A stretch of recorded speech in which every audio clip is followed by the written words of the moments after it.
അതായത് സെബിയുടെ ഒരു റെഗുലേഷൻ ഉണ്ട്. അതായത് സെബിയുടെ റെഗുലേഷൻ എന്ന് വെച്ചാൽ എസ്പെഷ്യലി നമ്മുടെ ഇൻഡിസസ്, അതായത് ബാങ്ക് നിഫ്റ്റിയിൽ ഈ ബാങ്കുകളുടെ വെയിറ്റേജ് നമുക്കറിയാമല്ലോ. ഇപ്പോഴത്തെ വെയിറ്റേജ് എന്ന് പറഞ്ഞാൽ ഏതാണ്ട് HDFC ബാങ്കും ICICI ബാങ്കുമാണ് ഏറ്റവും കൂടുതൽ വെയിറ്റ് നിഫ്റ്റി ബാങ്കുകൾ. എനിക്ക് തോന്നുന്നു രണ്ടുപേർക്കും 23% കൂടുതൽ വെയിറ്റേജ് ഉണ്ട്. 23%-നേക്കാളും കൂടുതൽ വെയിറ്റേജ് ഉണ്ട് എന്നുള്ളതാണ്. എനിക്ക് തോന്നുന്നു ടോപ്പ് 3 HDFCയും ICICIയും, അതായത് മൂന്നാമത്തെ ഒരു കോൺസ്റ്റിറ്റ്യൂൻറ്റും കൂടെ ചേർന്ന് ബാങ്ക് നിഫ്റ്റിയിൽ എനിക്ക് തോന്നുന്നു 60% വെയിറ്റേജാണ് വന്നേക്കുന്നത്. ഇപ്പോൾ സെബിയുടെ ഒരു പുതിയ ഒരു റൂൾ അവർ കോണ്ടംപ്ലേറ്റ് ചെയ്യണം. എന്താണെന്ന് വെച്ചാൽ ഇവരുടെ ക്യാപ്പ് ചെയ്യണം. അതായത് HDFCയും ICICIയൊക്കെ 23% അതിൻ്റെ മുകളിലേക്കാണല്ലോ കിടക്കുന്നത്. അതിനെ ഒന്ന് കട്ട് ചെയ്ത് 20% കുറയ്ക്കണം. ഇപ്പോൾ ടോപ്പ് 3 എല്ലാവരും കൂടെ ചേർന്ന് 60% കിടക്കണം.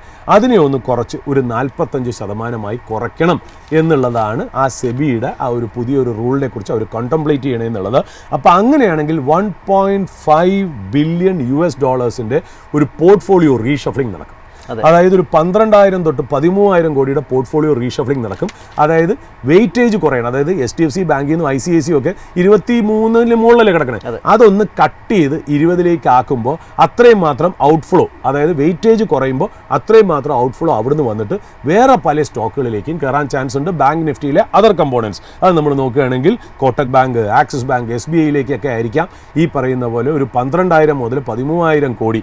എനിക്ക് തോന്നുന്നു 1,200 കോടി വെച്ചിട്ട് മറ്റുള്ള ബാങ്കുകളിലേക്ക് കയറാനുള്ള ചാൻസുകൾ അതിനകത്തുണ്ട് എന്നുള്ളതാണ്. അതുമാത്രമല്ല പുതിയ ഇൻക്ലൂഷൻസും വന്നിട്ടുണ്ട്. യെസ് ബാങ്കും യൂണിയൻ ബാങ്ക് ഓഫ് ഇന്ത്യയും കൂടെ അതിനകത്ത് ആഡ് ചെയ്തിട്ടുണ്ട്. 14 ബാങ്കുകളാവും. 14 ബാങ്കുകളാവും. അപ്പോൾ അതാണ് അതിനകത്ത് ശരിക്കും പറഞ്ഞാൽ ഒരു എന്താ പറയുക, ഒരു ബാങ്ക് നിഫ്റ്റിയിൽ വരുന്ന റീജിഗ്, അവിടെ നിന്നൊരു ഫണ്ട് ഫ്ലോ റീ അലൊക്കേഷൻ, അങ്ങനെ റീസ്ട്രാറ്റജൈസിങ് നടക്കാനുള്ള സാധ്യതകൾ ഉണ്ട് എന്നുള്ളതാണ്.